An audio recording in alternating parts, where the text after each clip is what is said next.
Part of the damage we do know about is being covered by our own Alex Savage, who is near where a carport did some pretty significant damage. Alex? Claudine, good morning to you. People who live in this apartment complex near downtown Napa were jolted awake early this morning by the earthquake.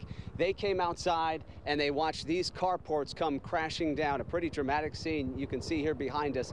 3 separate carports have collapsed here in this complex, and by my count, there are at least a dozen cars stuck underneath these carports right now. It's unclear the extent of the damage to all these cars, but it's really hard to get an exact figure on how many cars were damaged here. But a pretty dramatic scene, a scary scene, especially since a lot of neighbors watched this all happen early this morning. They woke up because of the earthquake. They looked outside their windows, and one woman described for us what she saw as these carports came tumbling to the ground.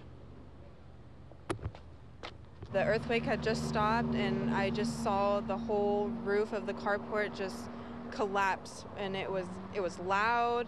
You could hear it cracking and just a big boom, and it just landed right on all these cars, and obviously one of them is my vehicle. And again, we're bringing back out here live. This is the Charter Oaks apartment complex. This is on Browns Valley Road. It's just west of the downtown Napa area. And as you can see, extensive damage that was done here. This carport and 2 others, a total of 3 carports collapsed this morning. At least a dozen cars stuck underneath. And we just heard sort of a creaking noise a little while ago. And it seems as though these structures are still settling a bit. So that's obviously why neighbors are steering clear of this area. You don't know, especially if you get one more aftershock, if this carport would continue to collapse. So potentially dangerous situation out here, but as far as we know, no one hurt here when 3 separate carports collapsed in this apartment complex.